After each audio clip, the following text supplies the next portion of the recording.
Buenas tardes, estamos entrando a la recta final. Estarán cansados, rapidito. Antes que nada agradecer a la Universidad Laica Rey Alfaro y a los organizadores de este importante seminario. He aprendido bastante de los colegas de Brasil, de Costa Rica, de Ecuador, de Colombia, y creo que esto rebasa por demás los objetivos, por lo menos de este viaje. Estoy también contento aquí con los compañeros Castillo. Estamos preparando un manifiesto, una propuesta para Ubaldo, para que el próximo evento se haga una sesión en la playa. Entonces vamos avanzando, ya estamos ahí grabando algunos filmes. Y contento también porque esta vez no me han cambiado no se me ha cambiado el nombre, se ha conservado, y que eso a veces me crea problemas de identidad en América Latina. El año pasado estuvimos en Esmeraldas, estuvimos en Quito en 2010 en el Festival de Poesía Paralelo Cero, y entonces llegamos allí nos recibieron en Esmeraldas, y pasan todos los colegas y ahora toca el turno a la poeta Margarita Cuéllar de Chile.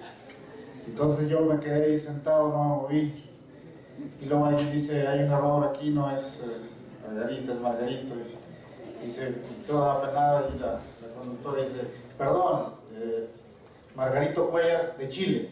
Entonces como quiera seguí se me cambió de nacionalidad, pero ya no de género, entonces ya eso era menos preocupante. Este trabajo que voy a leer se llama Ediciones Universitarias, Renovarse o Morir.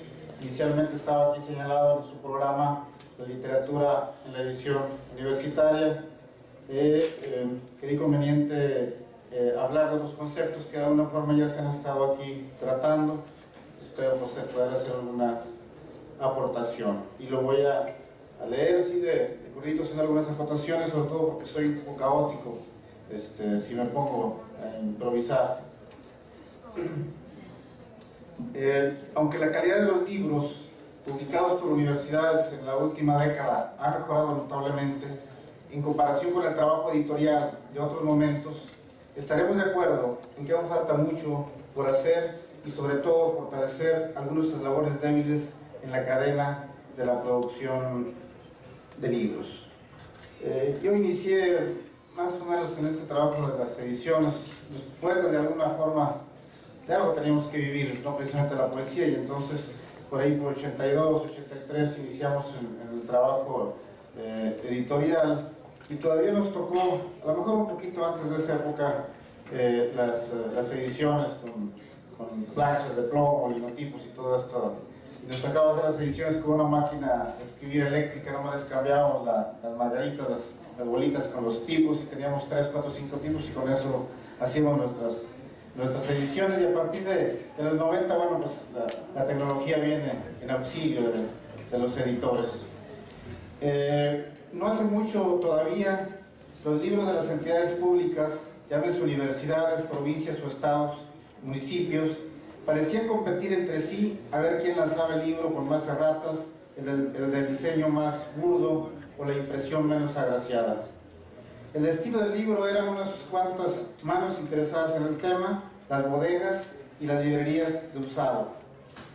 Competir con el mercado editorial se planteaba como una tarea compleja, en algunos casos por razones ideológicas. El libro era un objeto que no competía con la mercantilización. Salirse de ese reducto era entrar en el utilitarismo y el consumismo burgués. Por lo tanto, tampoco había que preocuparse porque el libro tuviera algún registro como ISBN o código de barras. El único sello de identidad eran los logotipos de las instituciones, cuyos directivos a regañadientes firmaban el oficio que daba luz verde a una edición de 500 ejemplares en papel barato y sin ilustraciones, porque esto aumentaba el costo del libro. Otra de las razones Además de las ideológicas, por las que no se intentaba ya no competir con el mercado, sino mostrar un mejor rostro editorial o una distribución eficiente, era nuestra impreparación para asumir los retos de entonces, que no eran muchos, pero que sí exigían un mínimo de profesionalización editorial. O quizás sencillamente las condiciones bajo las cuales realizábamos nuestro trabajo eran otras. Hace 5 años, hay por ahí unos numeritos, por ahí, compañera, ¿tienes ahí? Hay unos numeritos ahí. Hace 5 años, este era el panorama en torno a la cultura del libro en México. El mexicano promedio leía 2.8 libros al año. Había una biblioteca por cada 15,000 habitantes. 40% de los mexicanos nunca había entrado a una librería. El país contaba con 600 librerías y había una librería por cada 200,000 habitantes. Hay otro cuadrito por ahí para otros países. En otros países de nuestro continente las cosas estaban así. Argentina tenía una librería por cada 15,000 habitantes. Costa Rica, una por cada 27,000 habitantes. Colombia, una por cada 167,000. Y Venezuela, una por cada 31,000 habitantes. Por lo menos en el caso de México y lo que tiene que ver con la lectura, subimos a un todavía nada optimista 2.9 libros por año. Con las reservas de los datos, como ya se ha señalado por ahí. Los datos anteriores, a reserva de ser actualizados, no son precisamente un escenario alentador para las editoriales universitarias que, cito a Adán Griego, siempre han tenido un mercado muy limitado porque su misión no es producir bestsellers. Ojalá se publicase un libro en una editorial universitaria que compita en récord de ventas para reconocer que la labor que se hace en estas editoriales también llega al público en general. Pero ya de entrada, con el libro universitario, se llega a la inmensa minoría. Eso dice Adán Griego. Y ahora hago un paréntesis con un poco de historia. Claro que exagero, aunque en general así era la vida de los libros en México, al menos a finales de los años 80 del siglo pasado, que decía al principio. La honra editorial era lavada por instituciones de enseñanza como la Universidad Nacional Autónoma de México, en el centro del país, la Universidad Veracruzana en el sur y la Universidad Autónoma de Nuevo León en el norte. La actividad editorial de la UNAM data desde su fundación en 1910. A la fecha suma una cifra histórica estimada en más de 40,000 títulos, incluyendo reimpresiones. Creo que eso también está por ahí en una tablita, incluyendo reimpresiones y publicaciones periódicas. Edita en promedio 1.300 libros al año y más de 300 libros electrónicos de distinto formato, convirtiéndolo en la casa editora más importante de lengua española. Desde enero de 1921, año en que los talleres gráficos de la Nación pasan a formar parte de la universidad, se genera un fuerte impulso a la lectura por medio de la edición de autores, grandes tirajes además en aquel momento, de autores como Homero, Sófocles, Eurípides, Dante, Esquilo y Platón, entre otros. Está también la Universidad Veracruzana, dirigida en sus inicios por un escritor, Sergio Galindo, que rebasa los 50 años de trabajo interrumpido enalteciendo la tradición de hacer libros, tanto por su contenido como por lograr que el producto sea un objeto confiable a la exigencia del lector. La universidad que represento en este foro, la Autónoma de Nuevo León, cuenta con 141,000 estudiantes, también eso está en una tablita, agrupados en 7 campus universitarios y 84 bibliotecas que resguardan 2.238.000 volúmenes de consulta. Y bueno, lo del resguardo de bibliotecas también es otro punto ya también con el libro digital, pero bueno, lo vamos a abordar ahorita. Inició sus actividades editoriales hacia los años 40 del siglo XX y cuenta con la revista más antigua del país, Armas y Letras, fundada en 1944, y cuyas páginas han pasado las plumas de Alfonso Reyes, Octavio Paz, Carlos Fuentes, entre otras voces destacadas de España y de Latinoamérica. Esta casa de estudios publica un promedio de 200 libros al año, es decir, un volumen cada 2 días y medio aproximadamente. Mantiene un flujo editorial propio y dedica parte de su esfuerzo a la coedición con las principales firmas del país, tanto comerciales como independientes, al igual que con firmas españolas, y manifiesta su interés por ampliar el campo de coparticipación hacia los países de América Latina. A través de nuestra Casa Universitaria del Libro, realizamos alrededor de 150 actividades al año, encaminadas a promover, fortalecer y fomentar la cultura en torno al libro, y se participa en las principales ferias, entre ellas la de Frankfurt, Los Ángeles y Guadalajara. De igual manera, nuestra universidad cuenta con 18 revistas en diferentes disciplinas. Han de disculpar los números, sobre todo porque esto no es un informe, sino un foro para compartir experiencias y buscar que en el futuro seamos cómplices del mismo delito, es decir, sumar fuerzas para que el libro impreso o digital siga demostrando que tiene músculo. Y también hago la aclaración que estas no son las únicas universidades que tienen un historial. La Universidad de Colima, la Universidad Iberoamericana, la Universidad Metropolitana, la Universidad de Puebla, la Universidad de Guanajuato y otras universidades mantienen también un trabajo muy importante en este campo. Preguntas sobre lo mismo.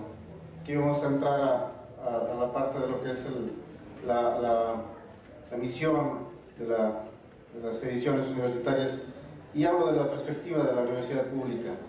En principio hay que abonar un poco de terreno, el terreno que pisamos las editoriales universitarias, y ver con mayor determinación los pasos que necesitamos dar.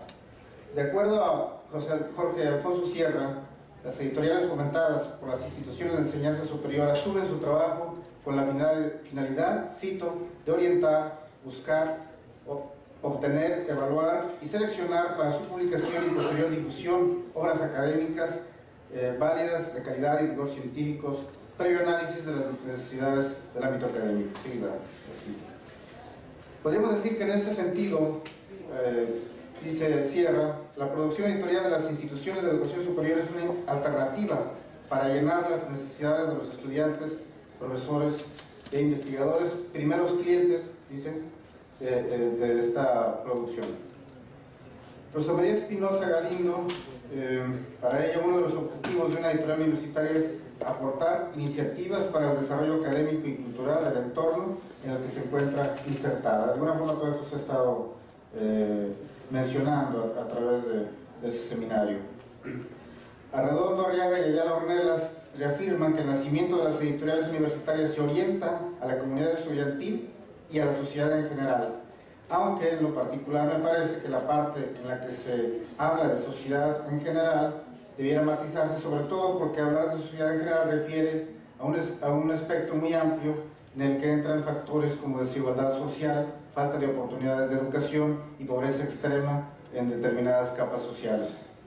Me parece importante retomar lo que señala Espinosa Galindo, en el sentido de que la mayoría de las universidades encaminamos nuestros pasos a la edición de contenidos con una deficiente planeación editorial, partiendo de la posibilidad de salida a necesidades académicas y de investigación, contribuyendo de manera escasa al fomento de nuevos lectores, que también lo estuvimos de alguna forma comentando en el panel de la mañana. El catálogo de publicaciones adquiere forma a medida que los títulos se acumulan y no en base a un programa previamente establecido. A finales del año pasado, por primera vez la Universidad Autónoma de Nuevo León participó en la Feria del Libro de Frankfurt. Esa experiencia nos enseñó, por lo menos a nosotros como universidad pública, que los títulos que en algunos de nuestros países consideramos de interés al mercado europeo tal vez no le resulten tan interesantes, salvo los casos de temas que tienen que ver con antropología y sociología. Lo anterior nos debería preocupar, puesto que los límites de los mercados de las editoriales universitarias, salvo excepciones, que debe haberlas, son más de carácter micro que macro, es decir, responder primero a la necesidad de región, de nuestro país, de los países cercanos, y luego América Latina. O en el caso de México, Estados Unidos, que resulta un mercado potencial, sobre todo porque es inevitable recordar que ese país se conformó con las 2/3 partes del territorio mexicano, vendidas por un presidente en otro momento de la historia. En el caso de las editoriales de Nuevo León y de la frontera norte, una parte de nuestro mercado buscaría acercarse, sobre todo a Texas, y están en ciudades como Chicago, Nueva York y Los Ángeles, que cuentan con una alta concentración de hispanos. Volvemos a Espinosa Galindo, cuando apunta que las editoriales académicas que más han avanzado en los años recientes son las que han sabido combinar una política editorial de avanzada, cito, no limitada a publicar solo autores de su institución, sino de otras universidades, así como traducciones, a conectar con instituciones de prestigio, etc. Que de alguna forma eso se está haciendo y cada vez de una manera más intensa, pensando en un mercado que abastece no solo lo interno, sino que amplía la mira y da pasos firmes para afianzar la parte financiera. Claudio Rama llama la atención respecto a que los estudios de casos nacionales sobre las editoriales universitarias latinoamericanas apuntan hacia la ausencia de políticas de mercadotecnia, catálogos sin análisis exhaustivo de los mercados para esas publicaciones, falta de mecanismos de gerencia autónomos y profesionales, supeditación de la parte administrativa a sistemas burocráticos y de autorizaciones, carencia de flexibilidades administrativas y financieras y un sistema débil de comercialización. También ya se ha mencionado. Apunta además a alta rotación en los mandos editoriales como margen de maniobra y falta de políticas de estímulo de la producción editorial. Para terminar esta parte, los mercados editoriales más grandes, Brasil, México, Argentina, seguidos de Colombia, Chile y Venezuela, producen 10% del total mundial. Producen y facturan en poco volumen y exportan grandes cantidades, lo que les impide competir con la producción editorial impresa en países industrializados, donde el costo del libro es menor porque hay un subsidio financiero por parte de los gobiernos. De ahí que el tema que nos reúne a simple vista parece sencillo, aunque en realidad plantea preguntas que sugieren varias respuestas. ¿Qué y para qué publicar en las universidades? ¿Para quién editamos? ¿Cuánto editamos? ¿Con quién editamos? ¿Cómo editamos? ¿Cómo hacer que lo que editamos sea de largo alcance y de impacto fuerte? Otro punto, poderoso caballero, don dinero. ¿Hacia dónde llega el compromiso? Eso también está por ahí en una tabla. ¿Hasta dónde llega el compromiso de recuperar la inversión con la edición y venta de la producción editorial universitaria? ¿Tiene la posibilidad las editoriales universitarias de competir por el mercado editorial con las casas de edición comercial? Dos posiciones en apariencia opuestas se plantean en este terreno de arenas movedizas. Dice Patricia Posadas, para ella considera difícil comparar las editoriales comerciales de carácter privado con el modelo universitario, debido sobre todo a que un cambio que modifique la idea del fomento editorial universitario a negocio requiere, cito, de un proceso mucho más lento del que puede tener una editorial comercial. Careaga Covarrubias se pregunta si las editoriales universitarias cumplen con su deber. Cito, ¿están obligadas a insertarse en el mercado editorial bajo la dicotomía institución-empresa? ¿Cómo vincular la producción editorial universitaria con el trabajo académico y de investigación? ¿Cómo el trabajo editorial universitario puede contribuir a mejorar los hábitos de consumo de información de los estudiantes? Este es el meollo del asunto. Las editoriales de las instituciones de educación superior se han manejado como instituciones y no como empresas. Tienen un presupuesto y deben producir una cantidad de títulos que lo justifiquen. Es decir, producen, pero además empiezan a ocuparse de la distribución y la comercialización. Más contundente es Jaime Jaramillo Uribe cuando dice para que la editorial universitaria debe ser una empresa, aunque haya nacido del medio universitario, y debe cumplir exigencias de racionalidad económica propias de toda compañía si no quiere convertirse en un lastre. Tarde o temprano no podrá ser soportado por la universidad. A reserva de seguir profundizando en el tema, parece importante resumir este punto. Los editores universitarios estamos obligados a reforzar nuestro soporte financiero y fortalecer los sistemas de mercado, sin que ello implique sacrificar nuestra misión como impulsores de una política de fomento y gestión. Hablo de las universidades públicas, que opone el bien común por encima del lucro. Sería interesante tener datos duros respecto a las experiencias tanto del Fondo de Cultura Económica en México como de la Universidad Veracruzana, que han hecho intentos por ofrecer una oferta de competitividad con el mercado dominado por gigantes. Otro apartado, Gutenberg versus la sociedad red. Pareciera que las nuevas tecnologías y los nuevos formatos de libro ponen al editor contra la espada y la pared, y lo anterior, más las crisis económicas mundiales, ponen al editor universitario frente a una espada de fuego y una pared custodiada por tigres. En ello coinciden Arredondo Ayala. Cito, casi todo el mundo puede codificar un contenido y transmitirlo desde una computadora, un dispositivo móvil, un teléfono o una cámara. Hay una figura que queda en jaque, el editor. Dicho en palabras de Robert Danton, a nosotros nos enseñaron a dirigir un lápiz con el índice, pero ahora hay que observar a los jóvenes utilizando sus pulgares en los teléfonos móviles para darse cuenta de la manera en que la tecnología marca a la nueva generación a escala, incluso de una configuración sensorial. Esa generación está, cito, todo el tiempo conectada. Siempre y cuando los dioses de la tela de araña permitan conectarnos a Internet, el oráculo de Google nos da respuestas tan rápidas y eficaces que las nuevas tecnologías de codificación y transmisión de información hacen que la imprenta parezca un tema del pasado. Y para documentar el optimismo o el pesimismo ilustrado respecto al tema, pongamos atención al diablo de los números.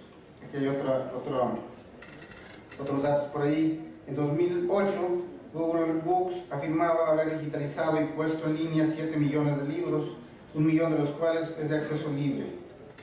De la galaxia Gutenberg y las universidades tradicionales a la galaxia Internet y a la sociedad red, en términos de Manuel Castells, están además las universidades virtuales, la educación en línea y una industria editorial de momento que se apunta a dejar en la prehistoria los costos del libro como envoltura y de su transportación, dándole voz a un invitado especial, la industria editorial de un sector de bienes a un sector de servicios en línea. Concluyo con una especie de decálogo disfrazado de conclusiones. 1. Uno de nuestros tendones de Aquiles, que se ha convertido, por cierto, en el eslabón débil de la cadena editorial, es la distribución, ya lo mencionaron también, lo cual nos lleva a concebir un plan estratégico para que nuestros libros se encuentren a tono con sus lectores. No estamos ante un reemplazo del libro como objeto, sino ante una convivencia pacífica y ante la adaptación de nuevos soportes que fortalezcan al libro y le den mayor cobertura. Libros por todas partes, lectores por todas partes debería ser nuestro lema, nuestra consigna. 3. Si el diablo de las matemáticas resulta confiable, por ahí hay otros números, para 2014 habrá 3.000 millones de usuarios de Internet en el mundo, 40% de la población, de los cuales 15 millones se conectan vía tablets, y en lo que el futuro nos depara. De hecho, existen ya alrededor de 400 modelos de libros.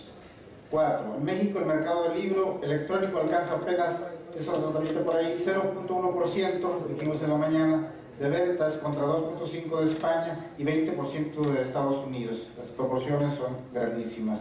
En 2013 andaremos por 1%, lo cual es a todas luces, de todas formas, un porcentaje marginal. 5. Cada sector de la cadena de producción editorial ve distintos eslabones débiles. Jorge Herralde, viejo lobo de la editorial Anagrama, habla de una inserción nefasta. Dice: la crisis económica global de 2008 afectó al mundo del libro en 2010, contraatacó en 2012 y parece que trae pronósticos poco alentadores para 2013. Herralde se pregunta si podrán resistirlo las librerías, para él el eslabón más frágil de todo ese circuito. 6. Cada sector de la cadena de producción editorial ve a su manera el arribo de los nuevos formatos y tecnologías. El porcentaje de libros electrónicos es insignificante. Dice el mismo Herralde, es bastante claro en ese sentido. Dice: el porcentaje de libros electrónicos es insignificante, poco más de 1% de negocio. Quienes utilizan estos cachivaches, así se llama, están más pendientes de chatear y cultivar aficiones incontestables que leer libros, dice Herralde. 7. El libro impreso no requiere de defensa, nos dice Yolanda Martínez Vallejo, puesto que no está en peligro de extinción y permanece lejos de ser un producto obsoleto. El libro impreso y los nuevos soportes digitales coexistirán por mucho tiempo. En todo caso, será el editor quien requiere nuevas capacitaciones. 8. Las nuevas tecnologías quitan barreras de acceso a la publicación, lo cual da más poder al autor para decidir en qué medida requiere la participación de un editor o bien se asume funciones de empresario. Y se hablaba en la mañana también de la autorización. 9. Por cierto, nos dice un usuario de la red que las tecnologías dejaron de ser nuevas hace bastante tiempo. Están ahí para quedarse y sobre todo están aquí para que las empleemos en nuestro provecho. Y cuanto más tardemos en comprenderlo, menor será el beneficio. 10. Por supuesto que seguimos editando libros. La tarea de nuestros antepasados todavía hace que el olor a tinta, la textura del papel, el placer de hojear un artefacto tipográfico y desplazar la mirada por las imágenes nos produzca un placer difícil de reemplazar. Remato, antes de pasar a explicar mostrarles algunas imágenes de nuestro espacio de trabajo. Cuando cumplió 18 años mi hijo me dice, papá, ahora no quiero que me regales un libro, ahora quiero que me regales un ebook. Y yo me quedé así, y ahí empezó a caerme el 20 de lo rápido que estaba cambiando todo esto. Y claro, padre complaciente, al fin le compré de librería Gandhi, le llegó por correo a su casa, vive en la Ciudad de México, estoy en la UNAM, le llegó puntual. Y me dice, pero papá, no te preocupes, ¿quién sabe qué cara puse yo? Dice, yo sigo apreciando el libro, me gusta la textura del papel, me gusta cómo huele un libro nuevo, eso lo disfruto. Solamente que mi generación tiene muchos tiempos muertos y en este aparatito yo traigo 500 libros y ahí voy en esos tiempos muertos aprovechándolo. Entonces ahí me di cuenta de voz propia cómo estaban cambiando las cosas. Paso a un pequeño comercial ahí con las fotos. Este es el espacio que inauguramos hace 2 años, en febrero. Es la Casa Universitaria del Libro. Existen 2 espacios similares en México, el de la UNAM, por ahí por la colonia Roma. Y esta casa, que es una casa como de 1930, entonces nuestra área de producción editorial, todo nuestro diseño, editores y demás, nuestra librería está en este espacio en el centro de Monterrey. Pasamos a la otra. Es otra vista de la casa, esta universitaria del libro. La que sigue es, bueno, esta es la inauguración, este es el lector anterior y ahí está la inauguración de este espacio. Estos son los logotipos, ¿cuáles estamos? Igual. Algunos de los autores que han estado con nosotros y que publicamos, por ejemplo, con las poesías que hacemos con anagrama, tenemos una cátedra de anagrama y nos permite traer autores de varias partes, sobre todo autores que publican anagrama, y tenemos algunas coediciones, no muchas al año, unas 2 o 3 con ellos, y uno de los autores es Juan Villoro. Elmer Mendoza también es otro de nuestros escritores que han estado por ahí, es un escritor del norte, y sus novelas son sobre el narcotráfico, la mayoría. Hacemos para la promoción del libro un concurso de reseña anual dirigido solamente a estudiantes universitarios en 2 niveles, estudiantes de licenciatura y estudiantes de preparatoria, con un premio en efectivo para los primeros 3 lugares. Y esta es 2 veces al año hacemos una abierta al público, tenemos donación de libros, sobre todo el Día Internacional del Libro y otro día, el día del aniversario de nuestra Casa del Libro, a la población, pues como una forma de promover y de acercarnos a nuestras actividades. Hay otro aspecto que también participamos para el Fomento de Lectores, que tiene que ver con los talleres para niños, todos los sábados de todo el año, independiente de vacaciones de la universidad. La Casa Universitaria del Libro ofrece un taller para que los niños se vayan familiarizando con lo que es el libro y hacen pequeños libros artesanales. Es una forma de estar apostando por los lectores del futuro. Yo creo que esa es bueno, tenemos un club de lectores también, y los autores que están yendo a la universidad a presentar sus libros los llevamos a ese club de lectores, y bueno, creo que también son una alternativa para promover la lectura. Tenemos una feria también nosotros, universitaria, en Monterrey. Vamos sobre la tercera, se hace en marzo, y está dirigida a editoriales universitarias, participan alrededor de 60 ahora del país. Estamos empezando ya a hacer invitaciones a universidades del extranjero. Este año tenemos como invitado al Instituto Cervantes. Entregamos un premio en efectivo al mérito editorial nacional y un premio en efectivo al mérito de casa de nuestra entidad. Entonces, bueno, ahí terminamos. Muchas gracias.